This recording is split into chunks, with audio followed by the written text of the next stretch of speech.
Приветствую всех на канале «Жизнь женщин». Сегодня поговорим о том, как женщины оценивают свой возраст и как относятся к жизни в целом. Возраст женщины можно измерять чем угодно. Можно в детях, можно в каратах или визах, можно в закатах или разводах, можно в шубах, полетах или котах. Время пластично и субъективно для настоящих принцесс. Вот, например, одна женщина говорит просто: «У меня два мужа, три океана, четыре собаки и добрый вечер.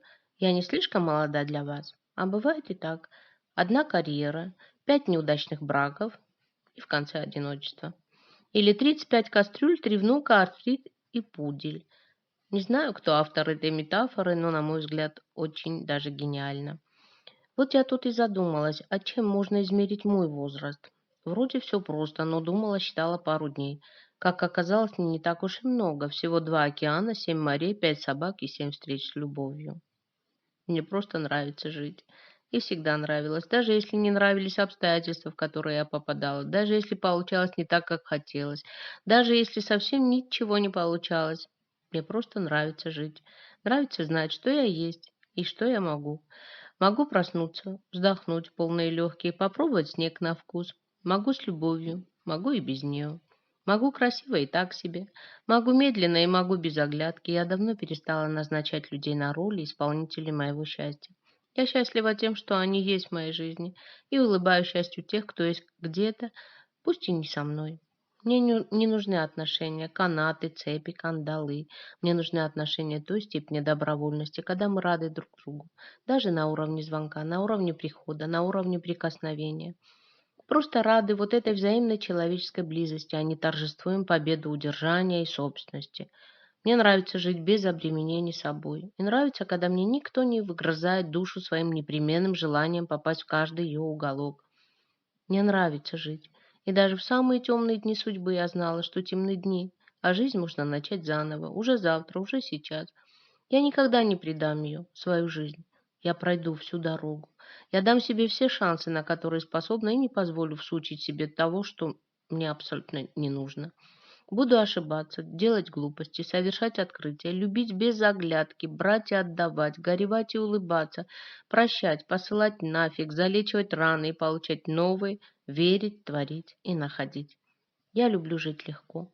Не люблю напрягаться, если не в кайф, и имею очень маленький порог терпимости. У каждого из нас разный порог терпимости и разная степень обусловленности.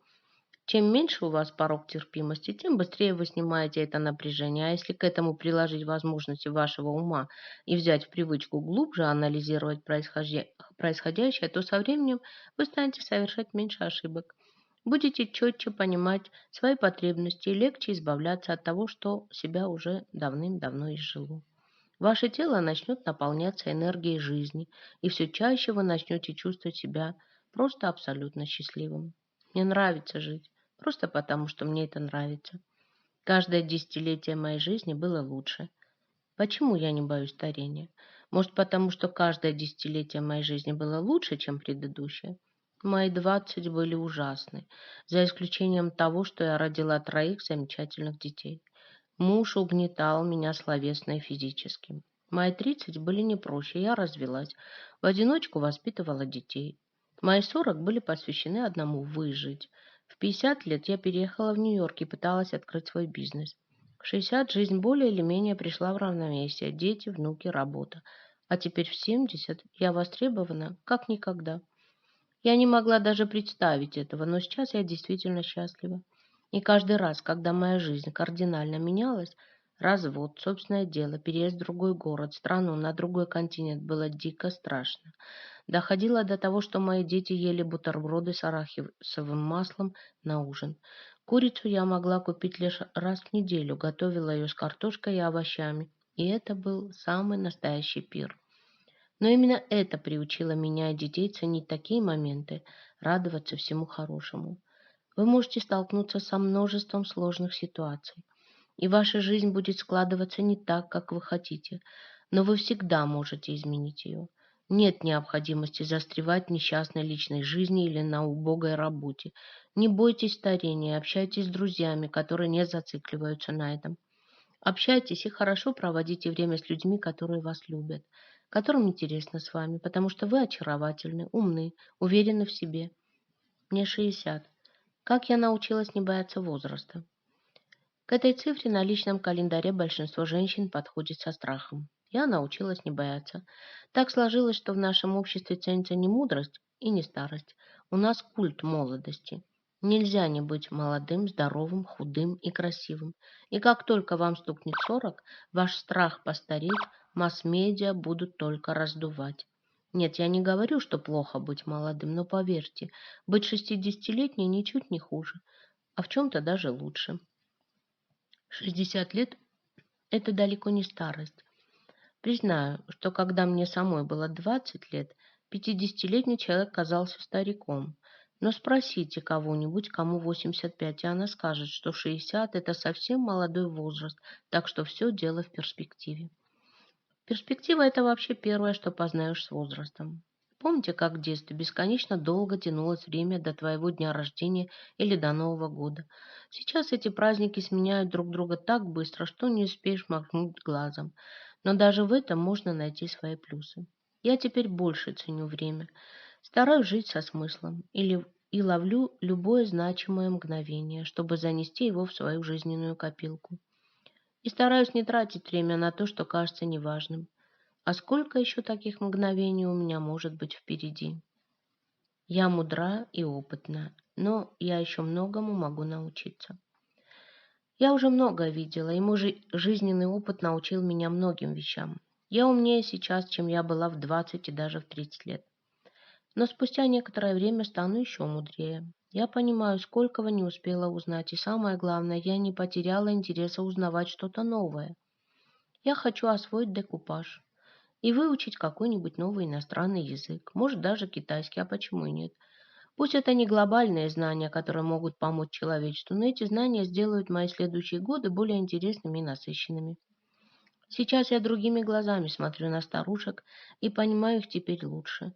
Возможно, не до конца, но я стараюсь понять их проблемы и вынести какие-то уроки. То, что в молодости воспринимается как само собой разумеющееся, смена работы, новое хобби, переезд в другую страну, новое замужество, после 60 становится чуть ли не подвигом в глазах окружающих. Все начинают восхищаться твоей смелостью и активностью. Нет, может, кто-то и осуждает, но это, как правило, тот, кто вообще всегда всех осуждает, независимо от возраста. Но ведь ничего не изменилось, кроме цифр. Я все та же. Моя жизнь еще не закончилась. И 80 лет люди бегают марафоны и прыгают с парашютом. А уж записаться на курсы дизайна или маникюра может любой. Может, что-то и болит, но бывает и хуже. Конечно, здоровье с возрастом не улучшается.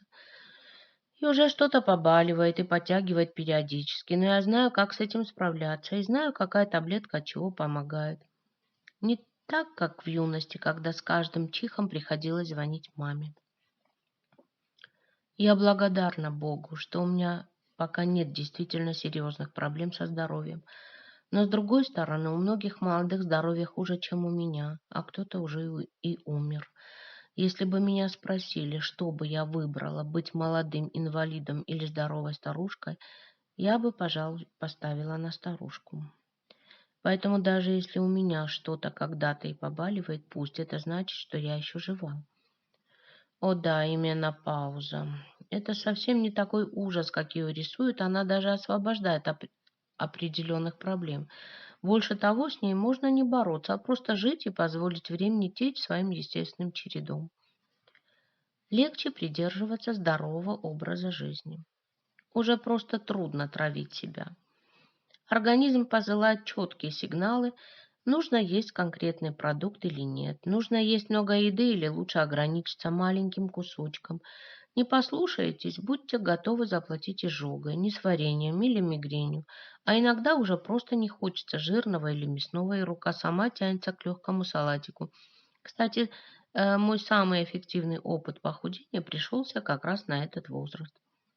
Вещи– это только барахло.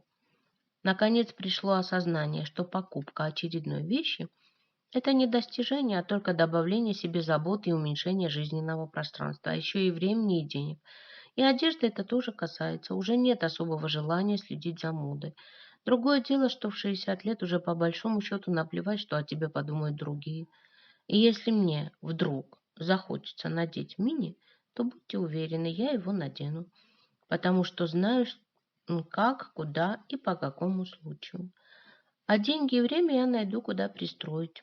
На семью, на встречи с друзьями, на интересные поездки, то есть на интересные впечатления. Они, в отличие от барахла, всегда со мной.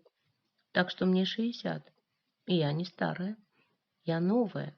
Я по-новому смотрю на жизнь, и передо мной еще много дорог. Напишите в комментариях, в чем вы измеряете свой возраст и как ощущаете жизнь. И помните, что на канале «Жизнь женщин» вы найдете много интересного и полезного. До новых выпусков. Пока!